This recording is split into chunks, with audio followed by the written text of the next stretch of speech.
Assalamualaikum warahmatullahi wabarakatuh. Hak ni kerja ke perempuan ni. Kerja ke tino ke panggil tu, dia suka dia kasih kepada kesihatan muka dia ni. Orang jantan belah kita ni, orang lelaki belah kita ni tak peduli mana. Nah, tapi supaya nak riak tu tak peduli pun kalau teruk tak leh jugalah. Kalau nampak tu sangat teruk orang panggil tu, sangat rendah darjat muka kita lah. Tapi dok tunjuk kita tengok ni orang panggil kata pohon ramah ataupun orang Malaysia panggil timung tikus. Nah, pas dok cari kata buah dia masuk anu ada buruk lah. Tapi supi ambil dah sat ni dalam 2-3 hotel, 2-3 biji. Ha ni speed dok pergi ni, boleh 2-3 biji dah. Tak tengok ada lagi. Ni daun dia belah ni nah. Tanah capur belakang ni. Ada dengan makisa apa ada. Dia kabak pokok tular ni. Ni pohon dia nah. Kita tengok pohon ni ada tak buah, tak ada buah. Tengok pohon sini ada tak buah. Tapi boleh dah 3 biji ni. Buah ramah ataupun timun tikus, saudara Malaysia ada panggil timun tikus. Sebenarnya timun tikus ni kalau Thailand kita sebahasa lagi. Pasal Thai dia panggil kika khao, hak tu panggil timun tikus.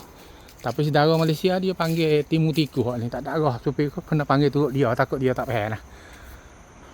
Panggil turut supaya buah kekuk tu dia panggil cherry. Tapi sebenarnya cherry sebahasa lagi. Tapi tak apalah. Takut dia tak faham, kita nak video faham. Takut tak faham tu rugi. Hak ni nah orang panggil buah ramah atau timun tikus ni. Hak ni tak ada buah, tapi supi boleh dah ada buah dia ni 3 biji ni kita pergi buat. Belah mana? Tapi supi nak ambil dalam 1 biji 2 biji ya, mai guna. Tak ada buah ni, hak lain. Oh, tak ada buah. Pokok di atas tu tak ada buah.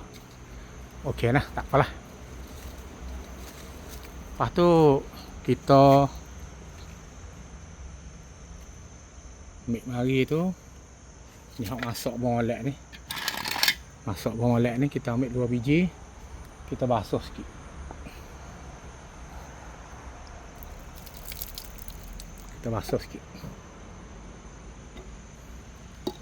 Kita ambil lesung kita bubuh, kita basuh. Kita bubuh dalam lesung. Basuh lesung kita sikit. Takut semai. Lepas pada tu kita tumbuk. Buah timun tikus kita tu kita tumbuk hingga hancur dengan biji dia, dengan gapo dia pun belakang dia hancur.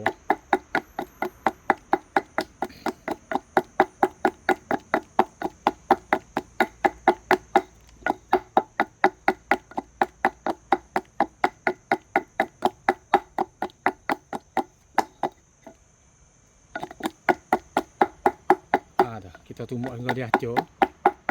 Sekali dengan biji, sekali dengan buah, sekali dengan isi. Okey, dia hancur nah. Lepas tu kita ambil gapo ni, ambil sudu sikit. Sudu. Oh, alhamdulillah. Hak ni madu. Kita bubuh madu. Masuk dalam ni 1 sudu. Kita ukur nah. 1 sudu madu. Buah timun tikus 1 biji, madu 1 sudu teh. Okey. Kita bubuh. Lepas pada tu kita kucah. Dia ada sedaging belakang kita kucah. Biar jadi paruk ataupun jadi luka. Lepas tu jadi orang panggil kata lekat paruk. Paruk ni orang Tan ni panggil paruk. Malaysia panggil gapo walau alam lah. Tapi tak tahu kata orang panggil gapo. Bila kita kena luka, kena gapo-gapo ni dia jadi paruk.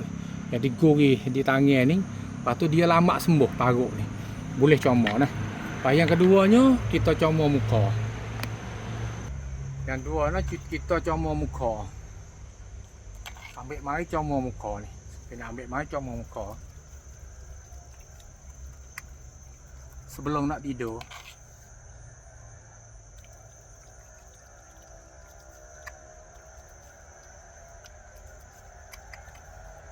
Muka kita nak terik. Muka kita tak jadi jaga, jeragak. Lepas tu jerawat apa sembuh. Lepas tu geduk-geduk mana tu dia hangga, dia sembuh sikit. Dia tak sangat kecuk, dia tak geduk sangat. Dengan umur kita tu dia tak geduk sangat. Buat seminggu sekali ataupun ikutlah peluang berapa hari buat sekali pun ikutlah. Bimbang-bimbang takut tidak ada buah ramah ataupun buah timun tikuh ni kita tak ada. Kalau kita ada kita buat hari-hari pun kita buat boleh. Tak ada gapo leh, lagi tak ada mudarat gapo leh. Ada mai tanya gapo, saya tanya kata boleh tak supir buat 2-3 kali sehari, kata boleh tapi takut tak ada masa nak buat. Kalau boleh buat 2 kali buat 2 kali, dia tak ada mudarat gapo. Tapi sangat banyak kedaah tu berlaki hari tak ada nak buat tu kita tinggal lama pula. Sebab tu cara dia ni kita buat dengan sederhana, gapo-gapo nah. Sederhana 2 hari sekali ke 3 hari sekali kita tengoklah kalau buah kita ada banyak kita buat acak sikitlah. Ini nah mudah-mudah. Madu campur dengan timun tikuh kita tumbuk. Tumbuk-tumbuk campur madu kita bubuh. Sebelum kita nak tidur, kita bubuh start. Lepas tu kita letak di sini berapa minit kita letak tu hingga dia kering. Hingga dia kering tu kita pergi basuh. Basuh-basuh kita tidur. Kalau kita nak tidur belah ni takut sumuk urung muka kita. Ada tanya, supir apa kalau nak tinggal belah ni sampai cerah boleh tak? Boleh tak ada gapo. Kalau dia mau nak tidur sekali dengan semut lagi. Banyak ke wanita buat. Kalau tok lelaki dia mau mai tengok tak kejut lagi. Ada gapo nah. Setagi dia nak basuh terik di muka, lepas pada basuh tu dia nak basuh licin di muka. Sebab gapo dia proses dengan buah timun tikuh, dia proses dengan madu. InsyaAllah nah. Tapi supir tak tunggu sebab dengan dia dengan masa tu supir nak buat orang lain pula start lagi nah. Tapi nak taruh di sini supir nak pergi buat kerja boleh setengah je supir nak mari basuh insya-Allah nah. Mudah-mudah lepas pada tu basuh biasa, ambil air basuh biasa nah. Mudah-mudah alhamdulillah nah, mudah-mudah kita nak buat 2 kali 3 kali seminggu pun boleh. Madu dengan orang panggil kata apa tu? Madu dengan buah timun tikuh. InsyaAllah nah mudah-mudah. Assalamualaikum warahmatullahi wabarakatuh.